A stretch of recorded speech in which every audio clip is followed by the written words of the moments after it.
बिस्मिल्लाहिर्रहमानिर्रहीम। अस्सलाम वालेकुम नाज़रीन, आप यूट्यूब चैनल देख रहे हैं। मैं इमरान खान हूँ।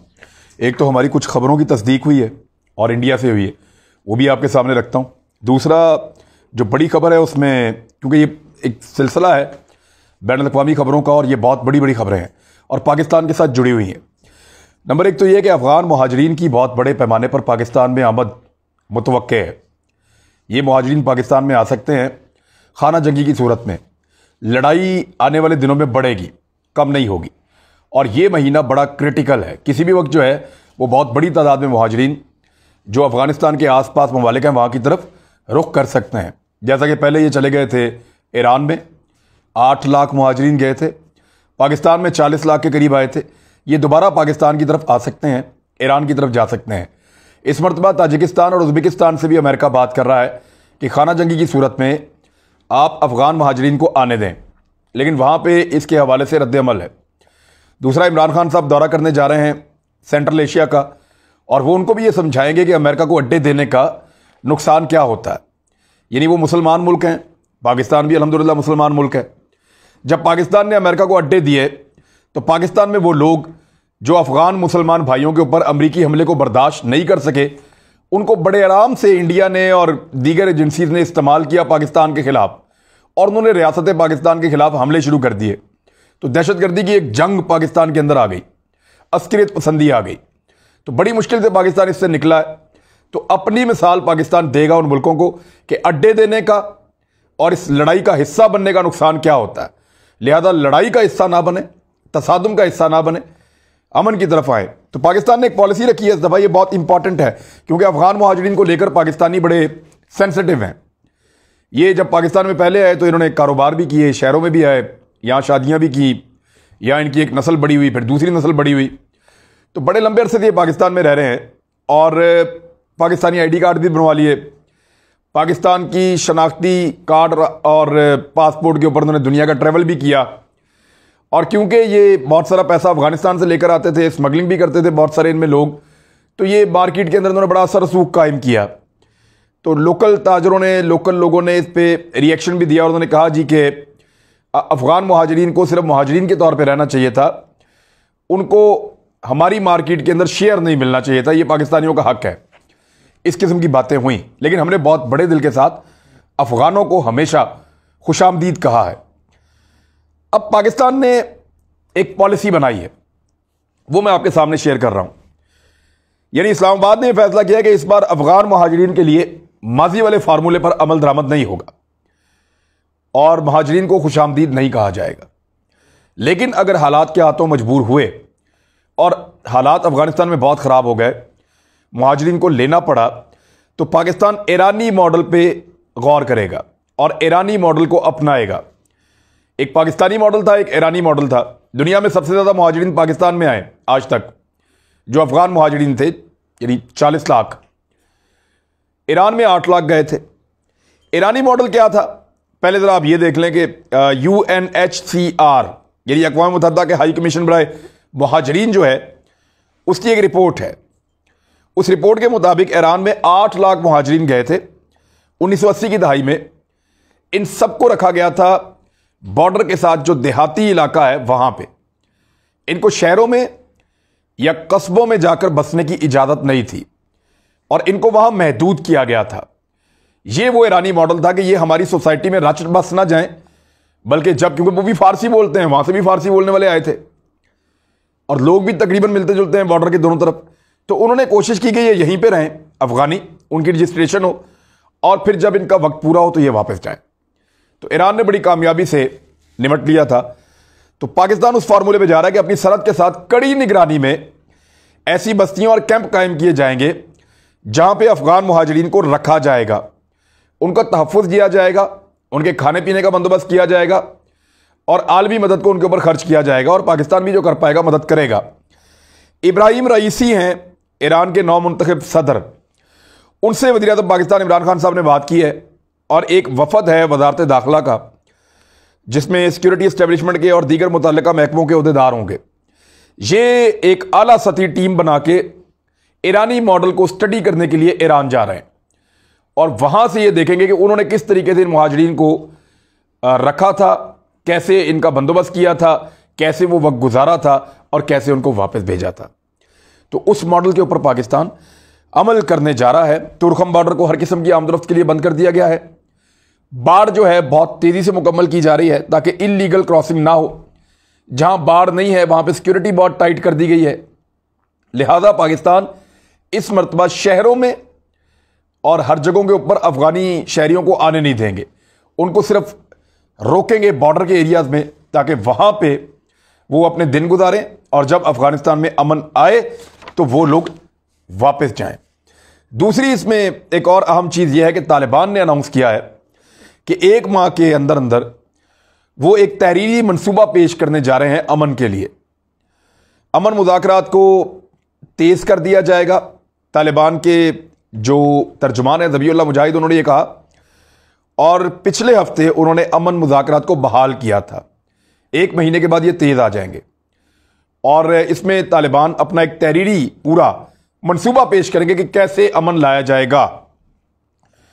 तालिबान ने कहा कि हमारी पोजीशन इस वक्त बहुत मुस्तहकम है, मगर मुज़ाकरात में हम बहुत संजीदा और हम करना चाहते हैं। पहले तालिबान के पास इलाके कम थे। अगर वो किसी अबूरी सेटअप का हिस्सा बनते तो उनकी बात मानने की कम इम्कानात थे।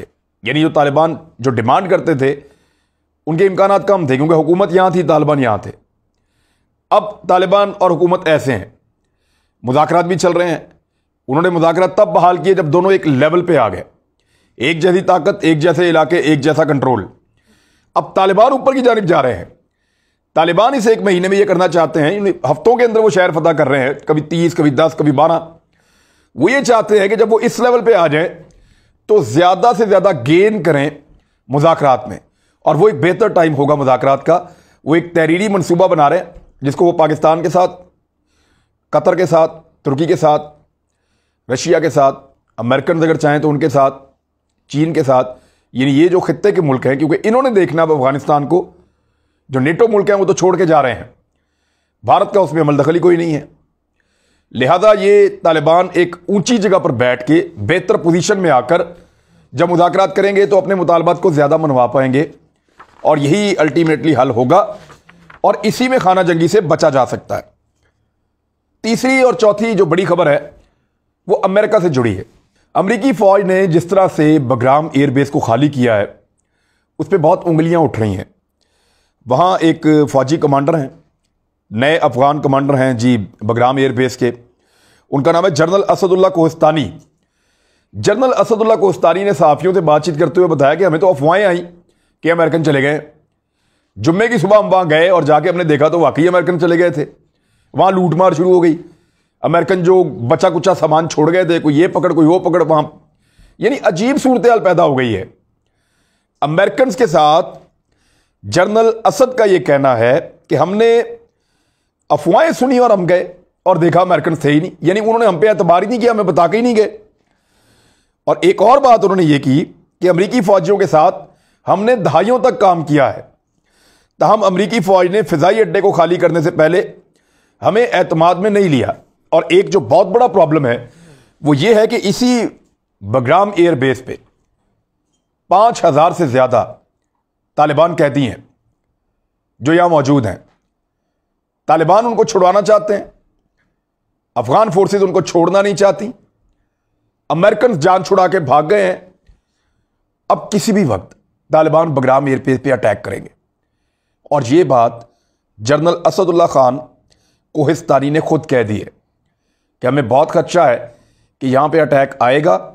हम मुकाबला करने की कोशिश करेंगे जितनी हमारे अंदर सलाहियत है, अमेरिकन जितनी सलाहियत और साजो सामान हमारे पास नहीं है। तो तालिबान अपने 5000 से ज्यादा साथियों को छुड़ाने के लिए किसी भी वक्त बगराम एयरबेस पे अटैक कर सकते हैं। मैंने आपको बताया था कि इंडिया यहां से दुम दबाकर भागा है। अमेरिकन तो रातों रात निकल गए, बताया ही नहीं किसी को। और इंडिया जो दुम दबाकर भागा है, यहां से 3 फ्लाइटें तो उनकी गई हैं अपने जासूसों को और अपने एहलकारों को लेकर, उसकी तस्दीक हो गई है, वो मैं आपको बाद में बताता हूं। लेकिन पहले एक और खबर है जो अमेरिकन मीडिया में छप रही है। अमेरिकी मीडिया अब लगातार यह छाप रहा है कि अमेरिका में कंफ्यूजन है, अमेरिकन कंफ्यूज्ड है जो बाइडेन इंतजामिया कि अब अफगानिस्तान का करना क्या है। उनके पास यह तो पॉलिसी है कि हमने 11 सितंबर तक अफगानिस्तान को खाली करना है। जब वो अफगानिस्तान को खाली करके निकल जाएंगे तो पाकिस्तान फिर उसके बाद इस बात के लिए रिस्पॉन्सिबल नहीं होगा कि उनको फिजाई रास्ता दे। ये फिजाई रास्ते तब तक हैं जब तक कि आखिरी अमेरिकन नहीं निकल जाता। अमेरिकन जब निकल जाएंगे तो उसके बाद नॉर्मल फ्लाइट्स तो आएंगी, लेकिन अटैक के लिए पाकिस्तान के फिजाई रास्ते क्यों इस्तेमाल करेगा अमेरिका? क्योंकि वो तो जंग खत्म करके चला गया है और वहां उनकी ग्राउंड फोर्सेस नहीं है जिनकी सपोर्ट के लिए उनको एयरफोर्स या ड्रोन चाहिए हो। तो एक तो ये बात है कि पाकिस्तान का रद्द-ए-अमल बड़ा अजीब होगा और मुख्तलिफ हो सकता है, जैसा कि पाकिस्तान इस वक्त कर रहा है। और ये इमरान खान साहब का सख्त मौक़िफ़, कई लोग ये कहते हैं कि अमेरिका को इस पैमाने पर दीवार के साथ लगाना या उसको चैलेंज करना ये ख़तरनाक भी हो सकता है, कुछ लोग ये कहते हैं। लेकिन पाकिस्तान ने ये डिसाइड किया है और पाकिस्तान के साथ रशिया ने और चाइना ने भी यही डिसाइड किया है और वो नहीं चाहते कि अमेरिका का इस खित्ते में कोई रोल हो, क्योंकि इस खित्ते में वो बहुत बड़ी तजारती गुजरगाहें बना रहे हैं। तो अमेरिकन रोल मनफी असरात डालेगा उन गुजरगाहों पे, क्योंकि वो नहीं चाहेगा कि चाइना और रशिया आपस में ज्वाइंट हों और ज़्यादा बेहतर तरीके से आगे बढ़ सकें। अब ये जो कन्फ्यूजन है अमेरिका में वो इस लेवल तक है कि अफगानिस्तान के लिए एक जंगी जोन, एक वॉर जोन का एक लफ्ज़ है जो अफगानिस्तान के लिए बोला जाता है। अमेरिकन यहां तक कंफ्यूज है कि ये वॉर जोन का जो लफ्ज़ है इसको ख़त्म किया जाए या ना किया जाए, और मुस्तकबिल में ड्रोन और फ़िज़ाई हमले किए जाएं या ना किए जाएं, CIA का कोई रोल होगा या नहीं होगा। ये चीज़ों में अमरीकी मीडिया के मुताबिक अमेरिकन अभी कंफ्यूज चल रहे हैं और ये कंफ्यूजन लगातार बढ़ रही है जैसे जैसे 9/11 करीब आ रहा है। अब आ रहे हैं उस खबर की तरफ जिसकी तस्दीक की है, यही हमने खबर दी थी और इसकी तस्दीक हुई है भारतीय मीडिया में। इंडिया टुडे से मैं आपको बता देता हूं, भारत ने हमारी खबर की तस्दीक ऐसे की है कि वो अपने शहरियों और सफारती अमले को वापस बुला रहा है अफगानिस्तान से। अब ये शहरी और सफारती अमला तो भारतीय अखबार लिख रहा है ना, इसमें जासूस हैं बेशुमार, कुलभूषण यादव हैं, बेशुमार वैसे और जासूस हैं, इसके अंदर रॉ के ऑफिसर्स हैं, इसके अंदर जो सफारती अमला है वो भी फ़ौजी तरबियत याफ्ता है। इन लोगों को भारत वापस बुला रहा है और इस अखबार ने, इंडिया टुडे ने तस्दीक करते हुए बताया कि जलालाबाद में और हेरात में जो मौजूद कॉन्सुलेट्स हैं भारत की, अफ़गानिस्तान के 2 इलाके उन्होंने मेंशन किए हैं कि जलालाबाद और हेरात, यहाँ पे जो कॉन्सुलेट्स के ऑपरेशन हैं उनको मुकम्मल तौर पे बंद कर दिया गया है। बगराम एयरबेस से पिछले दिनों भागे हैं और अब यहाँ से छोड़कर जा रहे हैं, क्योंकि उनको ये पता चल गया है कि तालिबान किसी भी फॉर्म में हुकूमत में आए, चाहे उबूरी हुकूमत में, चाहे किसी और सेटअप में, चाहे मौजूदा हुकूमत में वजारतें उनको मिलें या वो इक़्तिदार पर ज़बरदस्ती कब्जा करें, हर सूरत में वो पाकिस्तान के खिलाफ कार्रवाइयाँ रोकेंगे जिनके लिए इंडियंस वहाँ पे मौजूद हैं। लिहाजा इंडियंस के मुश्किल वक्त शुरू होने से पहले वहाँ से भाग जाने में अपनी आफियत समझी और वो भाग गए हैं। ये पाकिस्तान के लिए भी एक अच्छा टाइम है। फवाद चौधरी साहब ने स्टेटमेंट दिया है कि बिल्कुल हम बलोचों के साथ मुज़ाकरात करेंगे जो नाराज़ हैं, लेकिन उनके साथ नहीं करेंगे जो इंडियंस के साथ मिलकर पाकिस्तान पे अटैक करते रहे हैं। बाहर बैठे हुए हैं पाकिस्तान से बाहर बहुत सारे लोग, यूरोप में बैठे हुए हैं, भारत से फंडिंग लेते हैं, भारत उनको पालता है और उनके ज़रिए से वो भारत के ऊपर, पाकिस्तान के ऊपर उन्होंने एक जंग मुसल्लत की हुई है। उन लोगों से नहीं, जो ऐसे लोग हैं जो बलूचिस्तान में रहते हैं, नाराज़ हैं और पॉलिटिकली नाराज़ हैं, उनके गिले हैं, शिकवे हैं, वो दूर किए जाएंगे। उनके साथ बैठ के मेन स्ट्रीम में लाने की कोशिश की जाएगी उन नौजवानों को जो भटके हुए हैं। तो ये एक अच्छी स्ट्रेटजी है। और एक और ख़बर जो अच्छी खबर है आखिर में दे देता हूँ आपको मैं। कम्युनिस्ट पार्टी ऑफ चाइना जो है CPC, उसका और वर्ल्ड पॉलिटिकल पार्टीज़ का एक समिट हुआ है चाइना में। इसकी सदारत की है शी जिनपिंग ने और उन्होंने खसूसी दावत दी इमरान खान साहब को कि आप इसमें खिताब करें। बहुत कम लोग हैं दुनिया में लीडर्स जिनको बुलाया गया इस दावत पे और उनको मौका दिया गया कि वो बात करें। तो इमरान खान साहब को उन्होंने चुना है उन टॉप के लोगों में, यानी जिनको चाइना अपना दोस्त समझता है या जिन पार्टीज़ को वो अपने करीब समझता है। तो वज़ीर-ए-आज़म पाकिस्तान इमरान खान साहब ने उसमें खिताब किया है और एक अच्छा खिताब था। तो चाइना और पाकिस्तान के दरमियान जो हमआहंगी है वो बहुत ज़्यादा बढ़ रही है। ताल्लुकात के अंदर एक दूसरे पे इन्हिसार होता चला जा रहा है। वो अपने इवेंट्स में पाकिस्तान को मदऊ कर रहे हैं और पाकिस्तान उनको, और ये शराकतदारी आने वाले दिनों में बहुत तेज़ी से आगे बढ़ेगी चाइना और पाकिस्तान के बीच में, जिसमें ऐसा लगता था कि कुछ तातुल पैदा होता है मुख्तलिफ औकात में, अब वो फुल स्विंग में है। अब तक के लिए इतना ही। अपना ख्याल रखिएगा, अपने इस चैनल का भी। अल्लाह हाफ़िज़।